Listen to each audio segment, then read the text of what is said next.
Exit.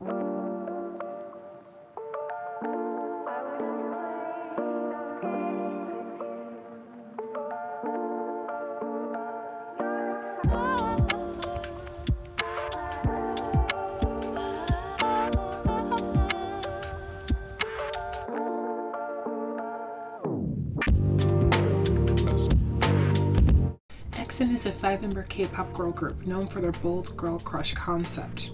Notably, their lineup includes 2 foreign members, Nova from Russia and Arya from India, with Arya being their standout star.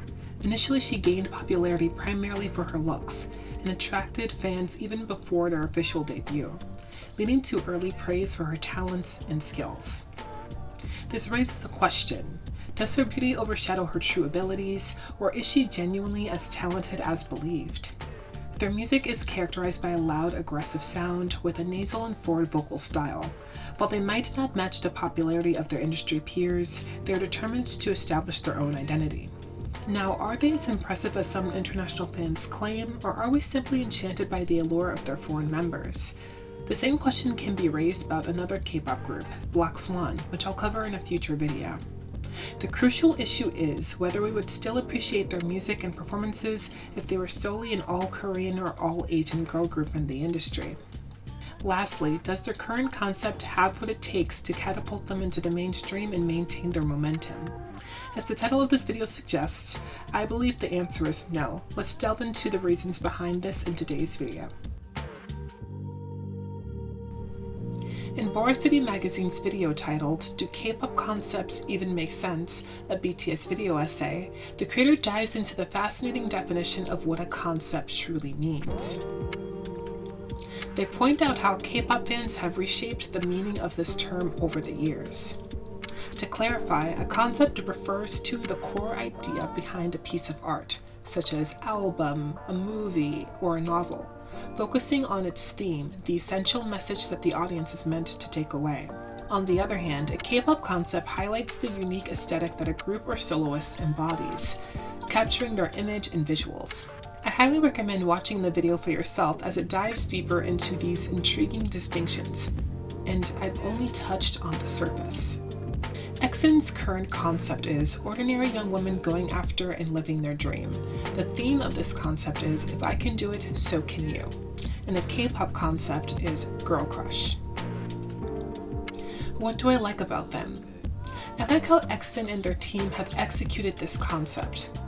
EXIN are what we see, or what we perceive, and they aren't shying away from it. Now, what do I mean by this? EXIN wants us to know that they're rookies, eager to show their hard work and passion. They embrace their humanity and welcome being underestimated to prove themselves. Their comebacks reflect consistent progress, not a final product, highlighting unity over individuality as a united front. When we think of girl crush, we initially think of power, dominant, girl boss attitudes, and invincible women, among other things. Many groups have demonstrated this with messages like, "Look at me and how better I am than you." However, EXIN shows us that we can embody both vulnerability and strength. We don't have to dismiss our humility in our pursuit of strength and capability. They present a grounded version of confidence, encouraging us to show up as we are.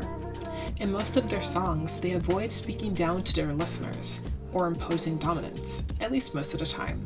Instead, they often position themselves at the same level as their audience, expressing, "I'm just like you."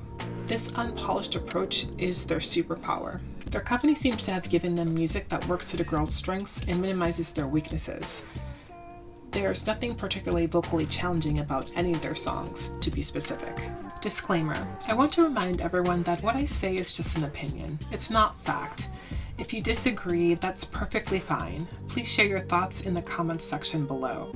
All I ask is that if you disagree, you remain respectful about it. I'm not going to avoid giving critique because it will make some of you uncomfortable or upset. At the end of the day, it doesn't have to be serious. This video is all in good fun. With that being said, let's continue with the video. What I also notice with them is that each comeback is a different stage in their development.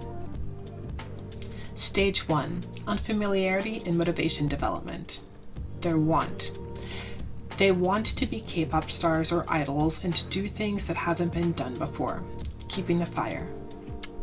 Music ranking. Keeping the fire. Anticipation at the start of the journey. This song is a solid start to a debut. It isn't perfect, but I like the message in the music, and it confirms my perspective of how their group is presented.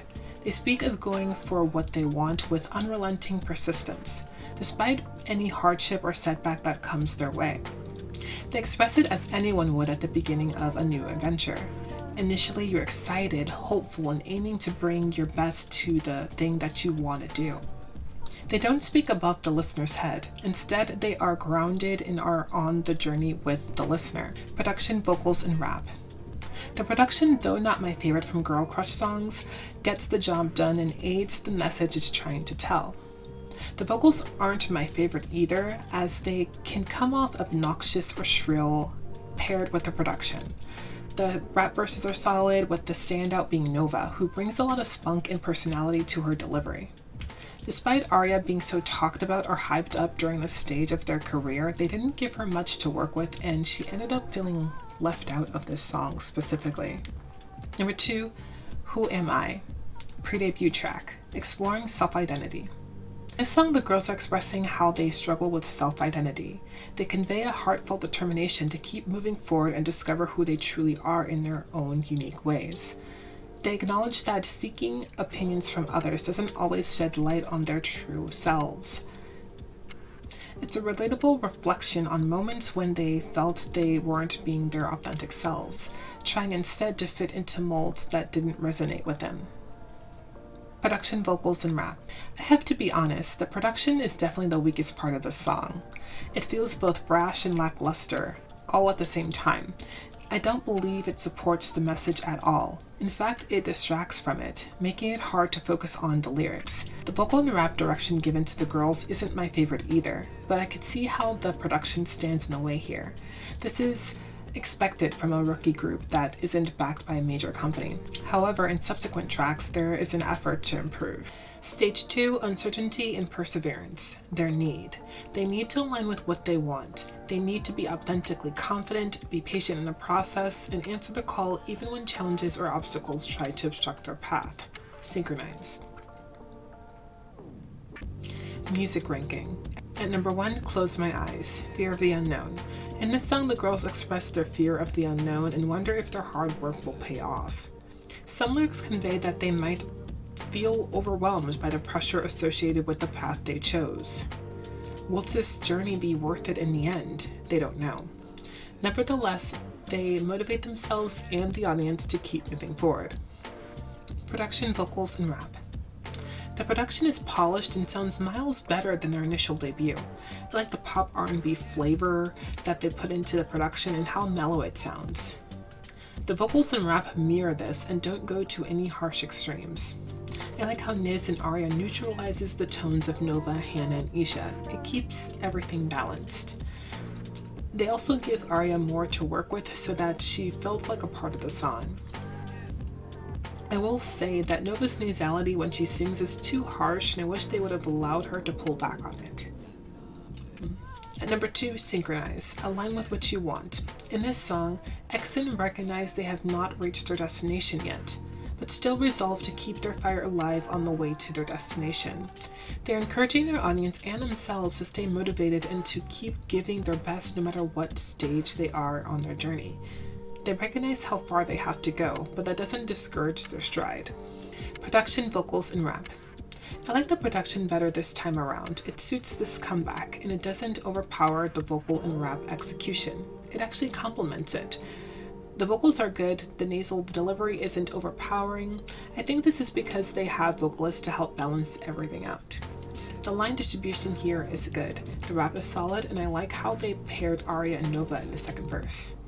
At number 3, Cat and Tiger struggle with the inner voice. In this song, the inner voice is battling with itself, struggling to stay focused on the goal. We can see the nervousness in the beginning, followed by encouragement to contradict the nerves, and then the nerves come back and turn into condemnation. When they feel nervous or fearful, there's a voice that comes in and tries to fix their focus back on the prize and reinforce their motivation. Production, vocals, and rap. The production isn't bad, but it's not my favorite from this mini album. The vocals and rap are solid, but nothing to write home about. I would say this song is just the middle of the road for me. Stage 3, Arrival and Boldness. Their want and need have been realized. They finally have embraced their journey and are ready to face the challenges that try to obstruct their path. No doubt. Music ranking. At number 1, Never Sorry, walking away and recognizing your worth. In this song, the girls recognize that the relationship they were in is no longer serving them and decide to leave. They are not apologizing for it and see that they are worth much more. Production, vocals, and rap. To me, this is one of their best songs. The messaging and the execution are good. The production is stripped back, allowing the girls' vocals to breathe and do a lot of the heavy lifting. At number 2, Withdraw, never going back to where you came from. In this song, the girls choose to withdraw from or reject any feeling or thought that puts them right back to where they were. Production, vocals, and rap. The production is the best part of this song. The chorus drop comes in a close second for me. The vocals and rap are fine and executed well, but the production definitely carries the song. At number 3, No Doubt. No doubt in your abilities. The girls are confident and assertive in this song. They assert their dominance over anyone who challenges their abilities. They encourage the audience to do what they do, have confidence in their skills, and go for what they want. Don't just say that you want it. Prove it. Fight for it. Production, vocals, and rap. The production is fine, but it's not my favorite on the album. I love the film noir feel you get from it and the music video. I like the girls' performance on the song. You believe what they're saying. However, Isha and her nasality in some parts of the song sound unpleasant. When she sings in her upper register, she sounds restricted and squeezed.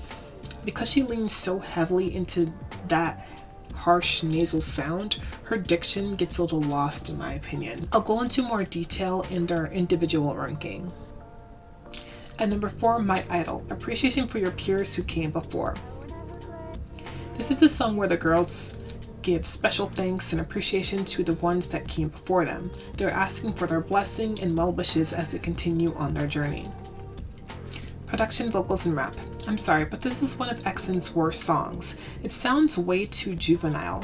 While I like the earnestness of this song, the production and backing vocals make it fall flat. I can see why some critics out there make the critique that the use of other groups' names feels like a cheap way to bring traction to the song, but I find that to be really cute. However, when the bridge comes in, it just comes off fairly jarring. Like, I don't understand why they made the choice that they made to make the bridge this way. The vocals and rap also don't help either and don't seem to add anything, so nothing feels like it really goes anywhere in a song, in my opinion. I hope you guys understand what I mean. Special single, Acha. This is a song EXO recently performed, and it's possibly their best song to date. It has a lot of spunk and energy, the song has personality, and was performed really well. I hope they release a music video to go with it. The meaning has been hard for me to decipher. It seemed straightforward, and sometimes I felt like I had it, only for another line to come along and trip me up. I've listened to it several times and made some conclusions. In this song, the girls talk about a two-faced person who plays like they support them, but they really don't. It seems like a diss track to someone, maybe to their haters. In the lyrics, the girls are determined not to allow this person to disrupt their journey or their stride. I think this message is a good follow-up to the No Doubt era. Production, vocals, and rap.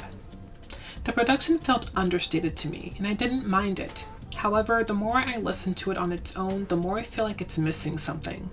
The chorus. The chorus has an anti-drop, and I wish it didn't. I feel like a drop would have elevated the song more, because it's so understated. I'm in love with the pre-chorus and rap verses, both complemented the song very well. The vocals, specifically Niz in the bridge, felt underwhelming. The notes didn't feel impactful enough, at least in my opinion. Her part there came and went too soon. I wish they had changed her execution in that part. It's not terrible, but it's not as spectacular as some fans make it out to be. I'll speak more about her voice in the individual ranking. Now let's get on to the individual ranking. Everglow Up Stage Presence Criteria. Disclaimer: I'm aware that Everglow Up is a controversial figure in a K-tube space, but I'm not going to discredit or talk down to her just because of that. Her stage presence videos are some of the best I've seen, and I'm not going to take credit for it. I'm going to give a brief explanation of what it is so that you guys won't be confused when I use certain phrases in this part of the video. So, what is stage presence? Stage presence is the ability to capture, retain, and command the attention of an audience during a performance. It encompasses facial expressions, body language, personal energy, hair and makeup, and overall group chemistry. Feminine versus masculine performers. She makes it a point in the video to say that feminine and masculine has nothing to do with gender, but the energy the idol gives off when performing. Examples of masculine performers are Dami from Dreamcatcher and Moonbyul from Mamamoo. Both are women, but they have masculine energy while performing on stage. Examples of feminine performers are Taemin from SHINee and Hongwon from Monsta X. Both are male, but exude feminine energy while performing.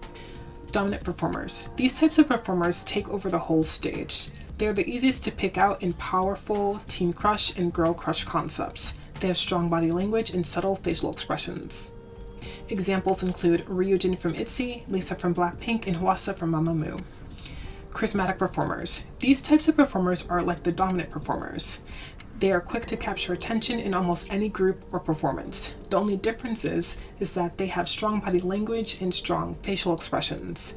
Examples include Mia from Everglow, Jihyo from Twice, and Jungkook from BTS. Sensual performers. These type of performers have subtle body language and subtle facial expressions. Examples include Sumin from KARD, Asha from Everglow, and Solar from Mamamoo. Overt versus covert performers. Overt performers have intense stage presence. They have strong body language and energy. It's kind of like they're in your face. And covert performers have subtle stage presence. They're just very subtle in the way that they perform. She makes it a point to say that no one is better than the other. It's all dependent on what your taste is. Examples of overt performers are Joohyun from Monsta X and San from ATEEZ. Examples of covert performers are Jisoo from Blackpink and Minnie from G-Idol. Another thing to note is that performers can have more than one performance style. So they can be dominant central, dominant charismatic, sensual charismatic, and so on and so forth. She makes it a point to say that it's rare for performers to have both masculine and feminine energy as they perform. Group performance. It's all dependent on what kind of chemistry do the members' performance styles have with each other and does it play off well. Performance ranking. 5 to 1, low ranking to high ranking. At number 5, Hannah, effortlessly cool. Performance archetype, covert, masculine, charismatic performer. Hannah has an effortlessly cool vibe as she performs. It reminds me of Moonbyul from Mamamoo. They both have this charismatic, infectious energy that you can feel when they perform. However, compared to Moonbyul, I don't think Hannah has fully let go and come into her own yet as a performer due to her inconsistency on stage. As I looked at her fan cams, Hannah confused me. One moment she would be stiff and mechanical, and the next moment you would see her loosened up and relaxed as she performs. But then it's gone and she's back to being stiff and mechanical. She would be on the cusp of fully going in on a performance, but pull back just before her breakthrough. It would frustrate me, and I'd be screaming, "Hannah, let go! You were there, don't stiffen back up!" It could be she's overthinking in the moment and second-guessing herself. I'm unsure. Another factor I thought about was her dance style before she joined EXIN, open style dance. Maybe the transition from the style to K-pop style dance wasn't smooth. I'm not sure about this either because I'm not a dancer, but if you're a dancer and have more information, feel free to inform me in the comments. I see her let go the most when the group posts dance covers on social media. You see her being carefree and relaxed. This is how I discovered her effortlessly cool vibe. If she brought the energy from there to the stage more often, she'd be my favorite performer in the group. I'd also like for the company to allow her to incorporate her dance style, open style, into EXIN's choreography. I think that would add great spontaneity to their performances. Light colored or color hair and bangs elevate her stage presence. When Hannah wears natural colors, it makes her inconsistent or lack of facial expressions more transparent, making her appear bland. Light colored hair and colored hair with bangs are her best friend. Hannah is mainly a rapper in the group and occasionally gets a couple of singing lines. Based on the line distribution, they use her as a sub-vocalist and a sub-rapper. She receives a few lines sprinkled through a song, and they use her as a foil to Aria most of the time. She sings and raps through her nose. She takes a light approach. Nothing sounds heavy or over the top in her delivery. I think what she's doing now is working for her in the moment. However, I do hope she continues to improve so that she can get more opportunities to shine in the group. At number 4, we have Aria, It Girl. Her performance archetype is overt masculine, sensual, charismatic performer. Say that 5 times fast. Aria has an it girl quality to her. There's something about her that mesmerizes you, and she has this ethereal essence to her, is how I would describe it. This is possibly why she's so popular. I feel like she's the member who has improved the most in the group so far. She went from a deer caught in headlights to an alluring siren in just 2 comebacks. She comes off as passionate and earnest. If I had to critique her, I would say she needs to learn how to balance out her energy because she overdoes it, and sometimes she appears to bounce across the stage.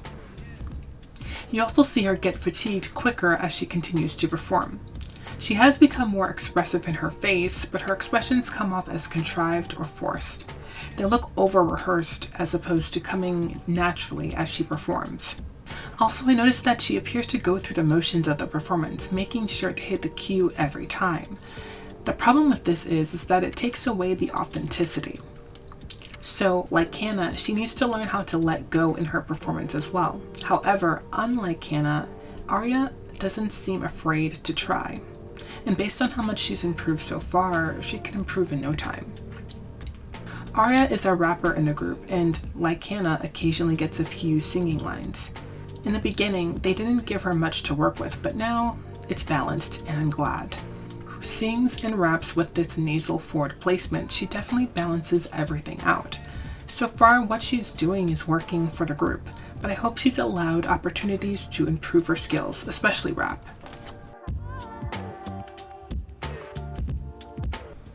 At number 3, Isha, elegant and calm confidence. Performance archetype, covert masculine sensual performer. Now, guys, it was hard to find more than a few fan cams of Isha. I couldn't even find some from their recent shows. Is she not that popular in the group? I'm confused because I like Isha. Do you guys like Isha? Isha has such a calm or reserved confidence as she performs. I like the way she elegantly glides across the stage, and I like how she carries herself throughout each performance. Nothing feels forced or performative. It is all natural. Despite being a covert performer, her body language is the most captivating thing about her performance. She is consistent every time she performs. I also think she is the glue that holds the group together and bridges the gap between the weaker and stronger performers. If I had to critique one thing, it would be for her to have a little bit more spontaneity and change things up every once in a while as she performs, because everything starts to feel samey after a while as you continue to watch her. I think bangs and dark rich colors work in her favor. It elevates her stage presence. The bangs bring the focus to her eyes and gives the illusion that she's doing more than she is. Isha is a vocalist in her group. She is used in their songs as a lead vocalist. She gets a lot of the lines. It seems like some of the fandom, including me, knows about the harsh nasality and how it can be too much sometimes, or even sound forced. She's fine in her low register. In fact, she has the best low register in the group. It even sounds comfortable there, but when she moves up, the sound becomes squeezed and constricted. It's to the point where it sounds uncomfortable. Her diction is off as well. You can't understand what she's saying sometimes.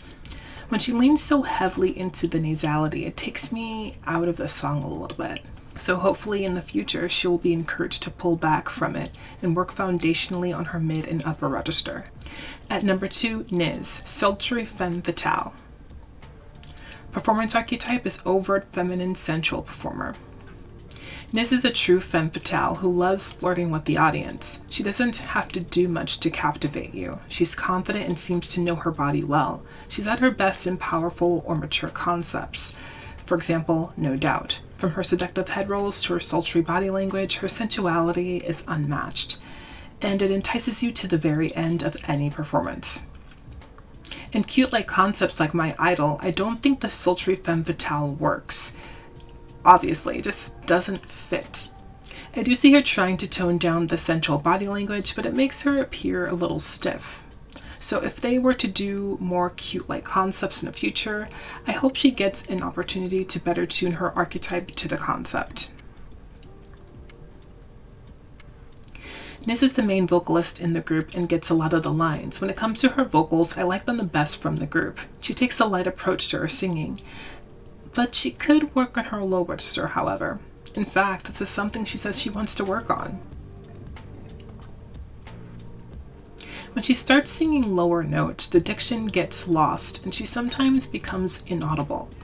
She could also work on projection. For me, I never feel the impact of her high notes or belts. It could be because she takes on a lighter approach and has a head-dominant mix when she belts, but sometimes taking a light approach with belted notes or high notes takes away from the impact that note is meant to make. This is the point I was making in Acha. It could also be a breathing issue where she's not fully engaging her diaphragm when she's taking on those notes. That could be a factor as well.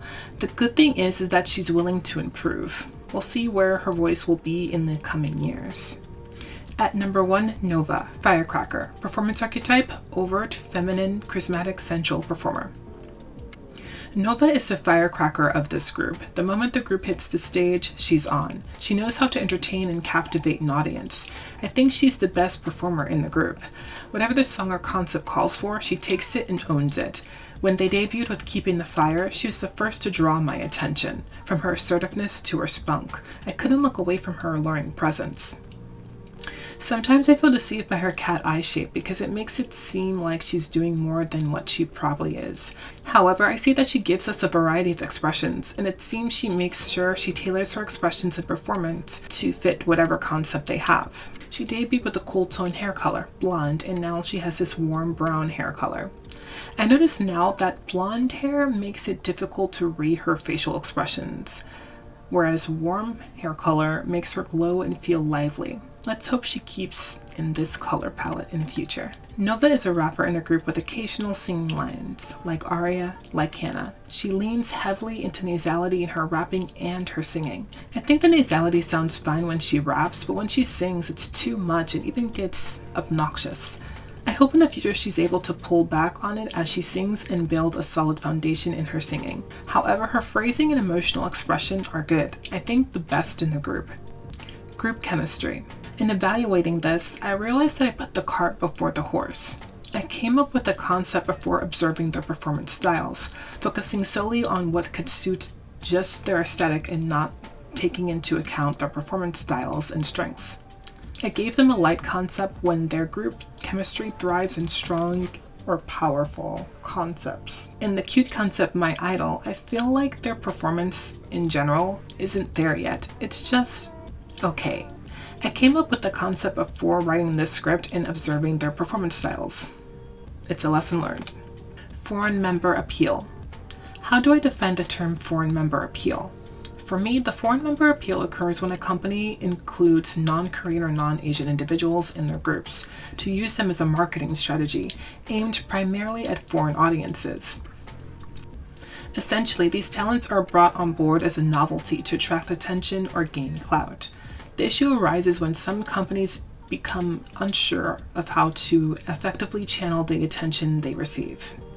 They spend so much time capitalizing on the interest generated by having members from a specific racial background that they neglect to establish a strong foundation for the group's identity. If you follow groups with foreign members, you might know which company I'm talking about. And I'll be frank, it's DR Music. The situation with Black Swan frustrates me, not the group itself, but the way the company operates. Despite being around for about 5 years, Black Swan still lacks a distinct core identity. I'll get more specific in their video in the near future. An external issue for companies is the audience's tendency to exaggerate the skills or talents of the members. For instance, Arya from Exen was the standout member everyone talked about when I first learned about the group, which prompted my interest.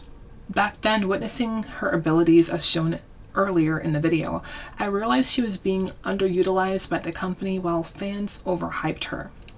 It was clear the company was relying on her visuals alone, a common occurrence in this industry. Many visuals like Jisoo from Blackpink and Anna from Mauve often don't get fully utilized. I might create a video focusing on visuals in K-pop. Let me know if you want that. Returning to our main topic, I believe fans amplify the talents of foreign members out of a desire for their success, hoping they'll achieve the same level of popularity as well-established groups in the genre. The problem with that is that some of the groups don't aesthetically scream K-pop. K-pop is a fully established medium, and we know what to expect from it. Despite this step in advancement, it's going to be difficult to get all audiences across the world to accept something that doesn't aesthetically match what we are used to. Additionally, we often view these members as representatives of our country or race. For instance, Arya from Exen and Sharia from Black Swan are seen as representatives of India, while Fatu from Black Swan and Alex from BP Rania represent the Black community. This bias was evident in 2023 when Dream Academy shared performances, with many comments supporting certain members based purely on ethnicity or race alone, despite HYBE's efforts to encourage skill-based evaluations. Exen's company has done well, however. They hooked people in with the two foreign members and also gave Exen an identity, as I showed earlier in this video. So, why do I want to do a concept change for them? The root of this issue lies in the lack of distinctiveness compared to other groups in the industry. Numerous girl groups share a similar concept and sound, with some executing it more effectively. Also, the love for the girl crush concept is growing stale. A significant misstep by their management has been failing to allow the members to express their individuality. For example, consider Blackpink. While they are a cohesive unit, their unique identities shine through their clothing choices, hairstyling, vocal techniques, rap styles, and even the cinematography and set design of their music videos. Check out Mira's video, Why You Can't Look Away from Blackpink, for a reference. It's impossible to mistake Jennie for Lisa or Rose for Jisoo. In contrast, it's easy to mix up Hannah's lines with Nova's in their songs. I believe that if their management allowed for more individuality, the group would stand out significantly. And, of course, allow the girls to improve their skills, too. However, I won't delve into individuality in shaping their concept right now. Instead, I'll focus on which concept would suit them aesthetically. As you might recall from the group chemistry section in the performance ranking, I previously put the cart before the horse. I plan to give them a concept more in line with their performance styles in the later video. For their new concept, I envisioned a romantic and ethereal theme for the girls. Romantic referring to or evoking an idealized perspective on reality. Ethereal referring to exceptionally delicate and light in a way that feels too perfect for this world.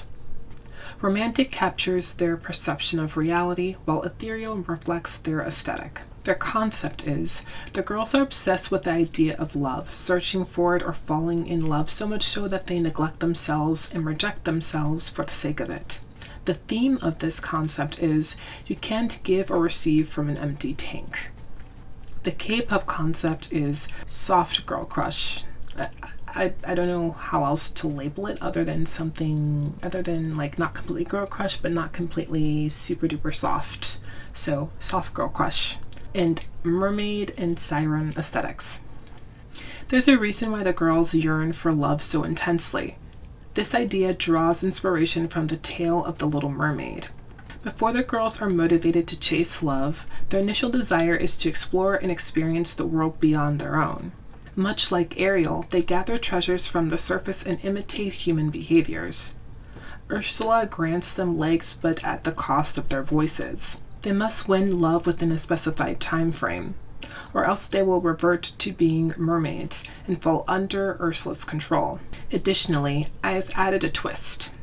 Ursula doesn't specify what kind of love to pursue, which the aim being authentic self-love. She will design a romanticized scenario for the girls where everything seems to fall into place.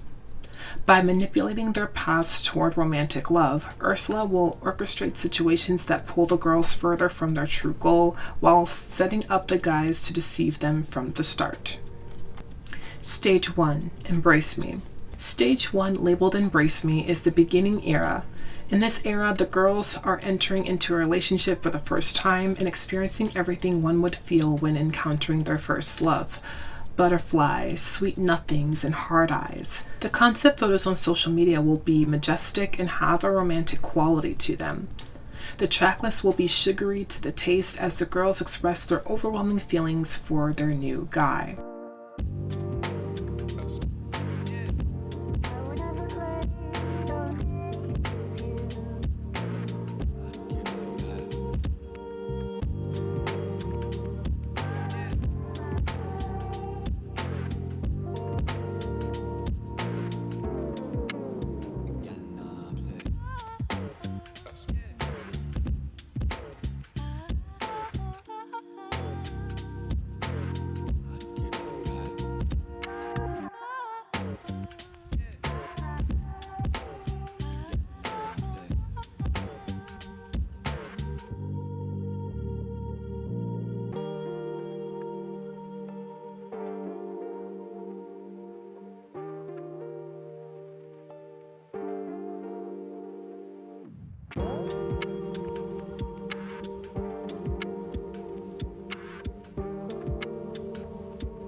Story, Chapter 1.1. This is our inciting incident. The girls meet their crush or love interest for the first time. Upon all protagonists seeing each other, infatuation begins, and feelings get reciprocated. Our protagonists will spend time trying to get over their nerves and approach each other. Je ne sais quoi. Set design plus costuming. I want the set design to be ethereal and otherworldly. Everything is in the color scheme of white, blues, and greens, as seen on the screen. I want it to look like they're in a place submerged underwater, kind of like an aquarium. I want the models shown on the screen to be standing in the corners of the archways on set. The outfits will be iridescent, whimsical, and flowy. The color scheme will be white, blue, green, purple, and pink. Their hair will be wet-looking and wavy with ethereal, soft makeup. Music video idea. For the music video, as I previously mentioned, I envision a setting that appears underwater or submerged in water. The lighting should illuminate their outfits and skin beautifully. The girls will be surrounded by soft lighting and a dreamy filter. I'd like certain shots to be slightly out of focus on the girls, capturing the perspective of the male protagonist gazing at them for the first time, suggesting they're too stunning to focus on directly. Additionally, I want some visually captivating shots of the girls along with slow pans as they move throughout the video. Lastly, including intimate moments of the couples together will enhance the overall feel of the video. Story, Chapter 1.2. Our story picks up with our girls being swept off their feet by their love interests. They go on a series of romantic K-drama-like dates. The couples become more and more infatuated with each other. The girls see their union as a sure thing. Candy Crush. Set design plus costume ideas. I want this music video to take place in big and fast cities. A spotlight will illuminate the romantic moments with the couples. The color scheme will be a vibrant, rich color such as blues, yellows, greens, and reds, with green being an accent hinting at something negative coming on the horizon. The costuming will be inspired by their mermaid origins. The color scheme is blues, greens, gray, and black. Music video idea.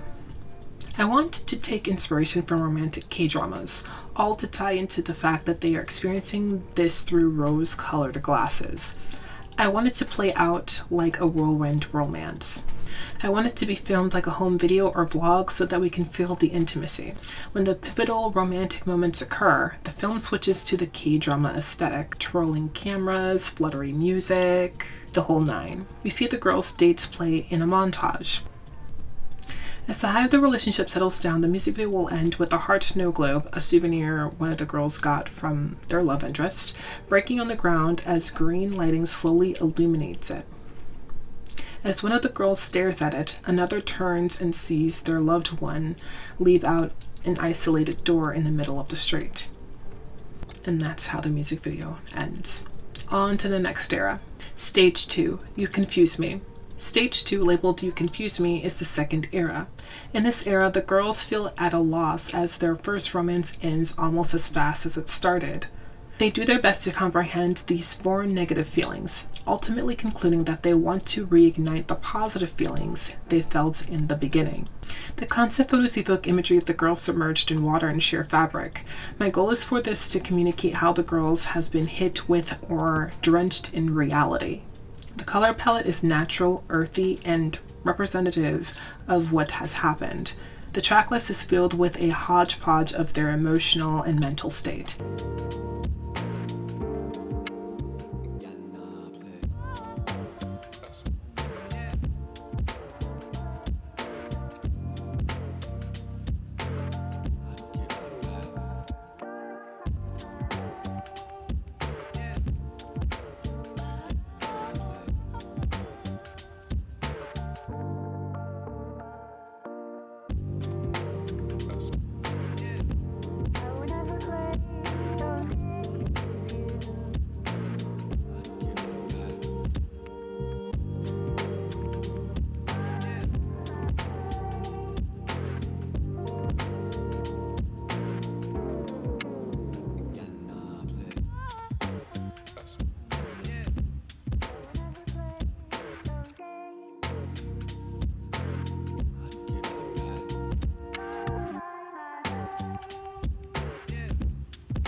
They're grappling with what happened before and at the same time trying to move on and enjoy the new romance. Story, Chapter 2.1. The girls are in a state of disillusionment after parting with their love interest, and they are struggling to let go of the memories with their lover and move on. Love is lonely. Set design plus costuming. I want this music video to initially take place in abandoned and run-down places of dates each couple has gone to while they were dating. The color palette would be faded white, green, yellow, red, and blue, with green being a dominant color. The places will be desolate, with the girls being the only ones to occupy these places. These sets would represent reality. For other set pieces, I want to have lived-in intimate sets to be a symbol of past memories. To be frank, I would change the lighting to recapture the life in the abandoned sets and redress those sets. The costume to represent the past will be flowy and romantic, while the costume to represent the present will be tattered, muddy, and worn. The makeup will be natural. The color palette will be white, green, tan, and gray. Music video idea. I want the music video to start where the last music video in the previous era left off. The boys leave through the isolated door and each girl rushes after their love interest and ends up in the rundown and abandoned places in tattered, muddy, and worn clothing. They wander, confused about why these once lively places are now abandoned and decrepit. Each girl sees a ghostly version of their lover and they follow him. The ghostly version of their lover jumps into a lake and each girl goes in after him. This is the transition. As each girl comes up from the water, they re-experience moments of the past where everything was sweet and cozy. Although they enjoy reliving these moments, green lighting makes its way into the scenes, warning of something negative on the horizon. The music video will end with the girls back in reality and another boy walking up to each girl as a cycle begins. Story 2.2. Having already reminisced on bittersweet memories, the girls are confronted with deja vu when they meet someone new. The same whirlwind, same kisses, same adrenaline that sets them up for an immediate implosion. They try to keep him close to avoid the pitfall. Will this new love last? Deja vu. Set design plus costuming. In this set design, I want everything to feel cluttered or congested. The cities they'd go down with the new love will be small. The scene has tons of posters, shops, street vendors, and neon signs. The color palette would be white, gray, tan, red, and brown, with the predominant color being red to represent this new romance. The costuming would still have elements that remind you of their mermaid origins, but with grunge influence mixed in. I want these outfits to be uncoordinated and look like they put it together themselves. The jacket you see on the screen is from their boyfriends. The color palette here would be white, beige, brown, gray, and green. Music video ideas. In the video, I have the idea to have everything be blurred or disorienting, all while the girls and their love interest are the only ones stopped in time or in focus. Color palette is white, green, tan, red, and brown. The green lighting and accents in their clothes will still be representative of negative foreshadowing. These scenes would be representative of their romantic moments. Everyone is on a high and infatuated with the feeling. Everything is happening fast and no one is sitting back and processing what's really going on. I want a lot of the camera shots to be disorienting, repeated, and play with a lot of shadows or silhouettes. And perspective. At the end of the music video, everything suddenly stops, and the girls are left alone as all the lights in the city shut off. The scene goes completely black. Stage 3, Addicted. Stage 3, labeled Addicted, is the third era of this concept. In this era, the girls have succumbed to all the pent-up negative feelings and reconciled that the only way to get away from it or fix it is to be with a lover. The concept photos are submerged in inky black and vibrant blood red. The photography is haunting and eerie. The track list is filled with the girls giving in to their dark desires and coming to devastating conclusions.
Story, Chapter 3.1. The highs are no longer sustainable. The relationship can't survive off of romanticized wishes. Though the girls are confronted with this reality, it's too late. They're trapped, isolated, with no sense of direction. Who are they? They no longer know. Trap. Set design plus costuming. So this is going to be their first performance music video. I want the set to look pitch black, like they're in a black void. The only light would come from up above, illuminating them and their backup dancers as they dance on small stages. The costumes will be in flowy dresses with no footwear. The makeup will be heavy and gothic. Music video ideas. The music video will have the girls and their backup dancers dancing under a single white light. The choreography will be an interpretive dance to tell the song's story. Story, Chapter 3.2. All that's left to hang on to are the memories left in the wake of a fractured relationship. Not with the lover, but with the self. The girls are trying to hold on to what's already gone and are succumbing to the psychosis. Addicted. Set design and costuming. The This is still going to take place in the Black Void. The set pieces are going to be small scene setups that display memories or experiences that the girls went through with their lovers. The makeup is going to be heavy and gothic. The costumes are going to be romantic and gothic in its styling. Music video ideas. I want the video to start with one of the girls knocking on a door. The same girl will be looking through the peephole at themselves on the other side. The version of themselves that was knocking kneels down to the keyhole, looks inside, and sees another version of themselves in distress. They open the door to their lover sitting in a theater illuminated by a spotlight. Then the music starts as we zoom into the lover. In the video, there are going to be isolated sets, and these sets are going to be memories, bad and good, the girls have had with their lovers. The girls are going to be chasing after these memories and their lover, trying to hold on to something that makes up their entire world at this point. As they're doing this, they're confronted with who they were and who they have become with their mirror reflections and doppelgangers. Red lighting and sets represent they're in dangerous territory, and green represents their addiction or sickness. The music video ends with everything going still and pitch black, while a white light shines in the distance ahead of them. The girls slowly walk toward it. On to stage 4, Come Back Home. Stage 4, labeled Come Back Home, is the fourth era of this concept. In this era, the girls are slowly making their way back to where they came from, going back to their roots. They burn the remains of their former relationships and do their best to move forward. The concept photos are misty, bright, airy, and fresh, showcasing a rebirth. The tracklist is self-reflective and stripped back, with a track that introduces a new era.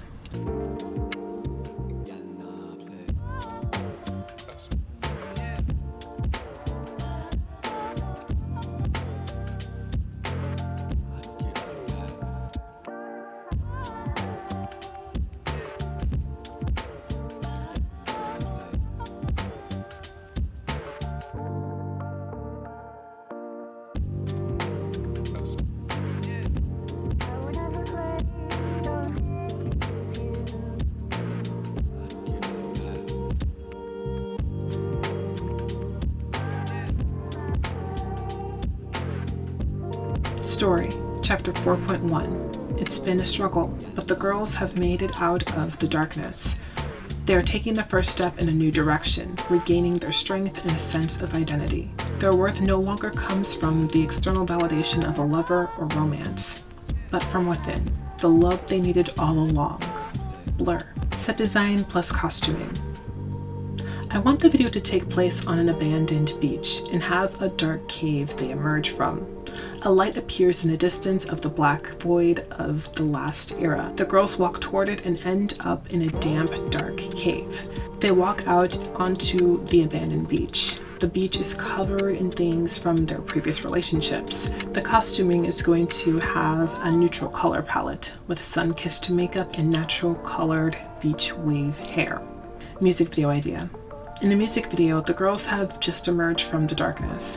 They see light from a distance and go towards it. It's a cave entrance, and once they leave, they are welcomed to an abandoned beach. Buried in the sand are trinkets from past relationships. Throughout the music video, they are making peace with everything that has happened and trying to heal their fresh wounds. At the end of the music video, they burn all of the old stuff from those past relationships. Story, Chapter 4.2. After burning the remains of their past, the girls are trying to move forward and start fresh. This is the moment they finally accept and love themselves. Much to Ursula's chagrin, she had to grant them their wish of staying on land and living amongst the humans. New woman. Set design plus costuming. I want this music video to take place on the beach in the lively woods. I want the setting to be saturated with overexposed sunlight and touched with a soft filter. I want it to be natural and green, like the girls are reconnecting with their roots. The makeup is sun-kissed and their hair is natural, soft beach waves. The outfits are bohemian style with the color palette of white, brown, tan, green, and blue. Music video idea. In the music video, the girls will emerge from the shadows into the sun-kissed sunlight, bathing in its glory. They will roam through the woods, swim in the water, and frolic through the fields. They are carefree and relaxed. The scenes will be dreamy, soft, and lighthearted. And that's the end of this era. Outro. That's the end of the eras for now. To reiterate my point from earlier, this was all in fun, and I enjoyed creating this. I hope you all enjoyed this video if you stayed to the very end. In the future, I might do a part 2 if you're all interested. Coming up next, Sakamoto Days.